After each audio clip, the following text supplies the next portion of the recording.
What's up everyone? Welcome back to my channel. And today is a very special day. Not really special, but a very exciting day because today is my vaccination day. Woohoo! Medyo kinakabahan ako pero gustong-gusto ko na rin magpa-vaccine because we need to think about everybody and not just ourselves. I believe in science. I'm a nursing graduate. So, I believe that this is the only way that we can defeat this pandemic. Everyone should take the vaccine. So, come along with me. I will be sharing with you the experience and the common adverse effects that I will be experiencing. But before further ado, please don't forget to click on the like, share, and subscribe to my channel. Click on that bell button and select all so you will never miss out for whenever I upload a new vlog. Let's keep going! So, dala kong mask. Nag-double mask ako. Ano yung makita? Yun. And face shield. Siyempre, complete gear ako. Face mask, face shield. Ako lang mag-isa. As you can see, I am wearing an off-shoulder shirt because I need to be able to remove my shirt without touching my face. You know what I mean? Whenever you go out, I suggest you wear button-down shirt or an off-shoulder shirt like this so that your face won't stick on your outer portion of your clothing because the virus might stay there. That's a little tip from me. Time check, 1:05 na. Sana hindi ako mali. 2 p.m. yung appointment ko sa Antipolo. As someone who is very particular about the time, nagmamadali ako. Kaya initin ko muna yung makina before moving my car para maiwasan nating masira yung aking sasakyan. I also registered in Pasig LGU for my vaccine, but unfortunately they didn't reply yet or they haven't texted or called me yet. I applied in Pasig City last month pa, last month pa ako nag-apply in Pasig, and for Antipolo I applied last May 18 and today is May 24. So, napakabilis. Buti pa ang Antipolo. Salute, Mayor Inares. Thank you so much. Napakabilis po. And now, I'm texting my hubby. First time ko magmo-mall ngayon. Wow. But not for leisure or for shopping reasons. But because dun yung aming vaccination site. I'm ready to go. Dash cam footage in 3, 2, 1.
Kaya yung pila. Yun. Dito na ako. Parating ko lang. Lahat ng upuan, ini-sprayan ko na ito. Alcohol. Time check, 1:49 p.m. This is something essential also. We should bring our own bottle. I brought my own pen. Nakabahan ako, hindi ako makahinga. So, naka-fill up na ako guys. Hindi ako makahinga. Hirap ko nga, bumabagsak pa yung face mask. Face shield ko. Ano kayang vaccine to? Kasi they are not allowed to divulge the brand of the vaccine. so I have no idea which vaccine I'm gonna take today. Hope, but whatever kind of vaccine is available is the best vaccine. Lapit na ako guys. Ang mga medical frontliners ang unang makatanggap ng bakuna. Susunod dito ay mga eligible na senior citizens dahil sila ay nasa greatest risk ng severe infection o kamatayan. Alam natin ito dahil sa ating lokal na datos na mas mapanganganib ang COVID-19 sa mga matatanda. Ang pagkakasunod-sunod na kung sino ang unang makatanggap ng bakuna ay natukoy sa tulong ng mga eksperto. Sa vida ba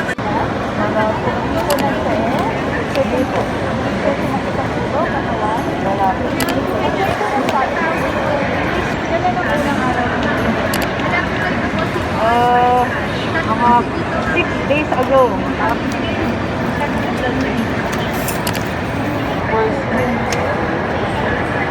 Normal na normal. 120/80 yung BP ko. Normal na normal.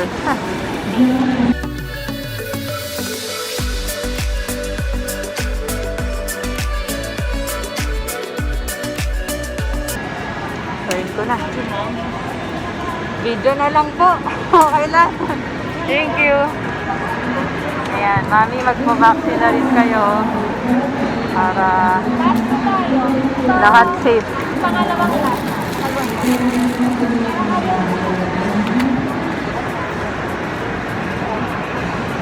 First dose naman. Opo. Dito tayo sa kaliwa. Ay. Hala ko pareho. Ito lang po.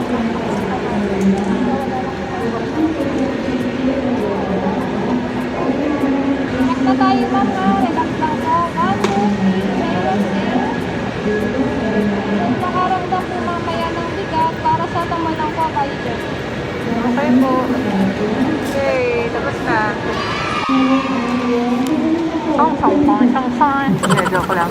Tayo na back po yung tinurok sa akin. Dito na kami sa encoding area. My injection brand was Sinovac.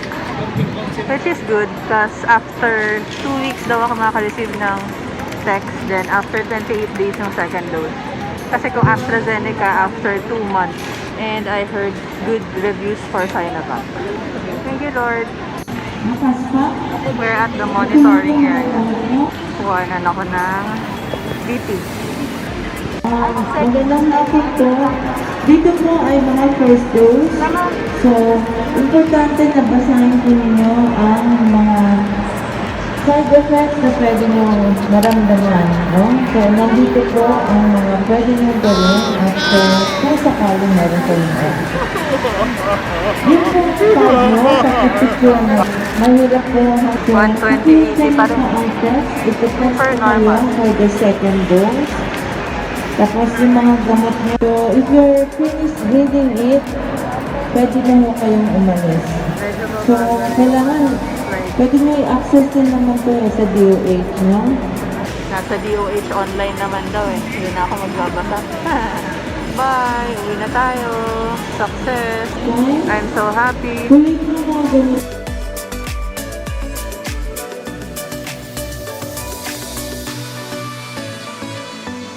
Wala akong tinapay. So, wala nang tinapay sa April. All the chairs I sprayed with alcohol. And every seat that I took, I sprayed alcohol. Wala nang maarte eh. Bastante hindi magka-COVID.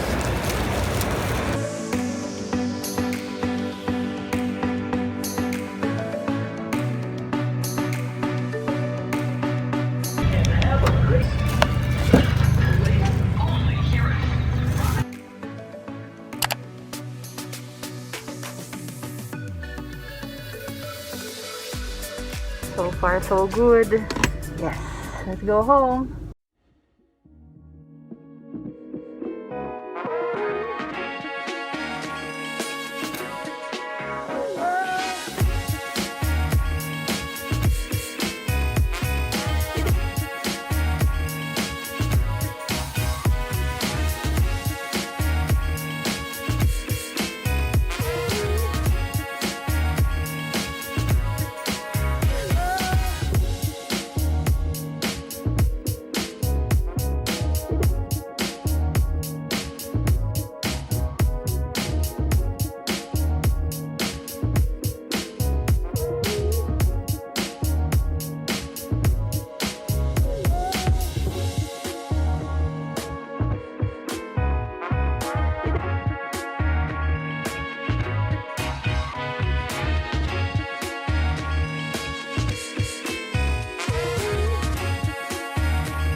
Hi guys, so I'm home now.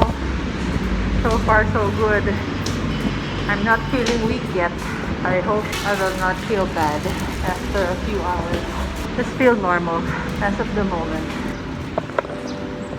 8:01 p.m. So I'm about to sleep now. Wala naman akong nararamdamang anything weird. I still feel normal. Kaya fake yung naturok sa aking vaccine. Oh no! Baka exposed yun. Baka spoiled na yung vaccine na in-inject sa akin. I hope not because I'm not feeling anything weird as of the moment. Let's see tomorrow. Good night, everyone! Day 2. Morning. It's the next day. Ang tagal ko nang hindi nagkaroon ng ganitong tulog na ang sarap. Effect of Sinovac. Ang galing ng China. Wow! See you later. Toothbrush lang ako. I will just make my bed. Good morning guys. So it's the next day now and I still cannot feel any adverse effects of the vaccine at all. I'm questioning the vaccine now if it's potent or what. But I'm not complaining, you know, because who wants to feel adverse effects or to feel feverish or chills or whatever after a vaccine? No one, right? So here's the... I hope you can see the date today. It's still May 26. So I still feel normal. And I am also planning to work out today. Something from Caroline Gerban. It's notorious. No repeat full body hit. I will bring you along with my workout for today to prove that nothing's wrong with having the vaccine. In my own personal opinion, whichever vaccine is available at the moment is the best vaccine to take. You know why? Because the entire world is affected. The economy of every country in the entire world is affected. A lot of people lost their jobs. A lot of people lost a loved one or a family member. First of all, our government will not approve of the vaccine if it is not potent or if it will not work, right? Because they don't want to add fuel to the fire. You know what I mean? They don't want to add casualties for the COVID-19 virus. And I think the government is doing everything that they need to do. I admit that I am one of those people who said that I will never get a vaccine that is made from China. I'm taking away my word because I've seen a lot of good reviews about Sinovac and my husband actually was hoping that I would get the Sinovac because as of the moment, LGUs are not allowed to divulge the brand of the vaccine that they will be giving out for that day. So I felt lucky that I got Sinovac instead of the other brands. Like for example, the AstraZeneca brand, I have a friend who got it in Greece. And the next day, she was feverish and she told me that she hasn't felt that awful in her life. And she wanted to get the second dose already because she wants to get it over with. And for my hubby, the only adverse effect that my husband felt was he felt heavy on his arm on the vaccination area. He felt a little weak the day after taking the vaccine. But for me, I don't know why, I'm not feeling anything unusual. And for those anti-vaxxers, I don't know where they are getting those bad information about the vaccine, that they will insert a microchip on your arm, that they will inject something that will make your disease or that will just give you the virus itself. No, please don't believe on that because the entire world just wants this pandemic to end. We all want to get back into our normal lives. So don't be hesitant. Call your doctor. Go to your doctor. Ask him because he is the one or she is the one who has knowledge about medicine, about this disease, and not just those random people that you see online. Those random people spreading videos about, oh, this is what happened to this certain person when she got this vaccine. Her daughter got the virus and then her daughter died. Well, if you got the vaccine and you did not comply with the standard health protocols anymore, then you will get the virus. You will only get mild symptoms once you get your vaccine. But of course, I still don't want to get even the mild COVID-19. So I will still wear my mask. I will still wear my face shield and wash my hands regularly, sanitize, you know. I am even cleaning the entire house once every 2 weeks because that's how much I wanted my family and everyone around me to be safe. I believe in science. I believe that the only way to end this pandemic is to get vaccinated. And it happened already 100 years ago, right? With the Spanish flu. And for every disease that occurred in the past, like measles outbreak or chickenpox or mumps or polio, when the entire world came up with the vaccine, the epidemic ended or the pandemic ended, right? Because when you say pandemic, it's in the entire world. If it's epidemic, it's just concentrated in a certain area. And the third one is endemic, or it is just concentrated in a smaller area. So there's nothing to be afraid of, guys. Look at me. I don't go out. I just stay here. I go out when it is very important, or I don't go inside malls. I don't go in enclosed areas unless otherwise in my mom's house. I still wear my mask, so it's just fine. And for our groceries, I just buy them online. Insert video here of where I buy my fruits and vegetables and fresh produce and groceries. I'll bring you along with my workout. See you.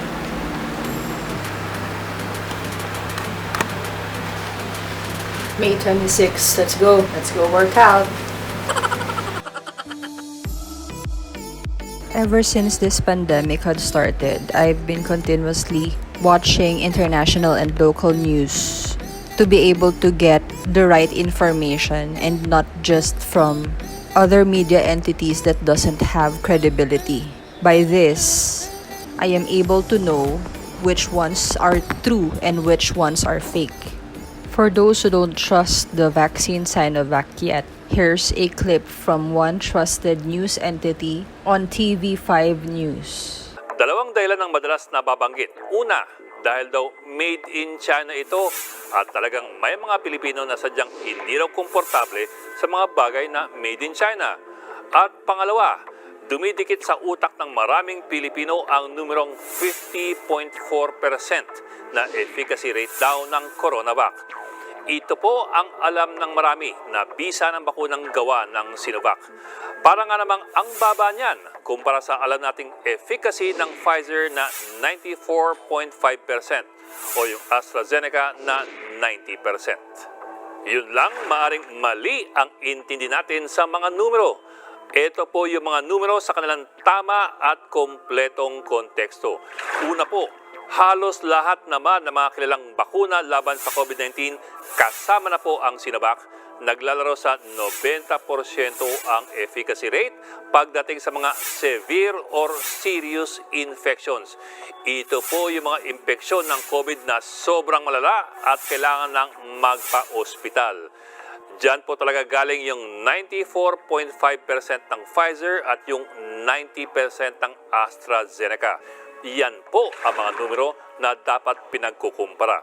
Ngayon, bakit itong mga severe infections lamang ang pinagbabasehan ng efficacy rate? Itong severe infections kasi ang totoong kalaban sa isang pandemya.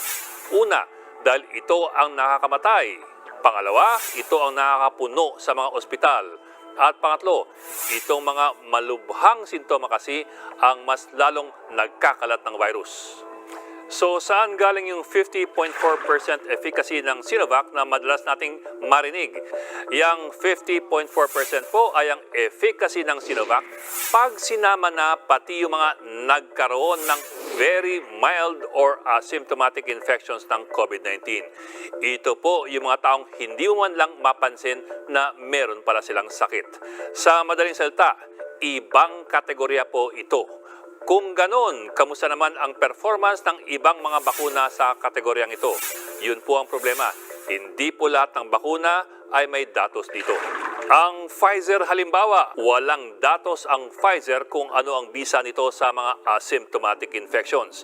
Ang AstraZeneca naman, inulat na meron siyang 58.9% efficacy laban sa mga asymptomatic infections. For those who are afraid of the blood clot incidences for Pfizer, It has not been completely resolved, but the US already resumed giving Pfizer vaccines to Americans because only 7 people out of 1 million who got the vaccine had blood clot issues. So it is still safe to use. Because what is 7 people compared to 1 million? We saw this rare blood clotting condition, Ellison, but in the end, the condition was so exceedingly rare. The numbers that they gave were 7 in every 1 million doses given out, that they decided that the risks of having this vaccine not available or having it rejected by some women, particularly in underserved areas, that those outweighed the actual risks of this blood clotting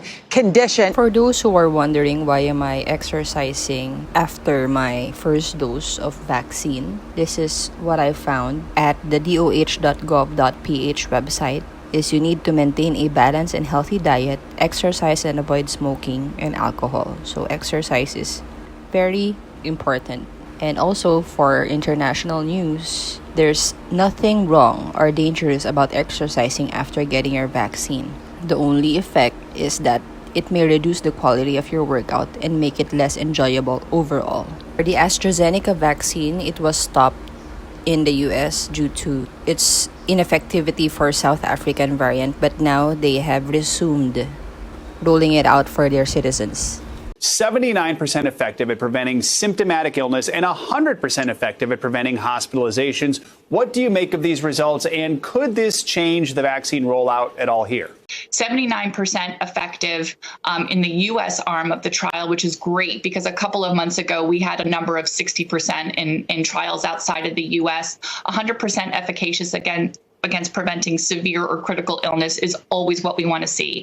And greater than 60% of the participants actually had underlying comorbidities that would place them at greater risk for COVID-19 complications, and it was still efficacious in them. We want to see that. We don't just want to see that it's effective in people who are healthy. Yes, it is not 100% guarantee that you will not get infected once you get the vaccine. But here's the reason why you should really take the vaccine. People around me saying that, you see, you get vaccinated, you still can get infected. So what is the point of getting vaccinated? Vaccination changes a severe disease to a mild disease, and from mild disease to a asymptomatic disease. So our responsibility is not just about not falling sick with COVID-19, but it's also preventing the severe forms which require oxygen or requires intensive care. Because eventually, you don't want to destroy your hospital and your healthcare system. The side effects is in some way a good sign that your immune system is reacting to the vaccine, right? But for those who did not experience any side effects, the data is showing that you are still getting a good immune response. All right, that was a tough one, Caroline Gerban. But to be fair, I got my COVID vaccine yesterday, so it's just acceptable if I fail to push it that hard today. And as you can see, guys, I can still work out that hard, and I haven't experienced any side effects at all. Thank goodness. Great job, Sinovac. I hope somehow this video convinced you to take your COVID-19 vaccine now, because the only way, again, I will say this again and again, that the only way to end this pandemic is to have herd immunity all throughout the world.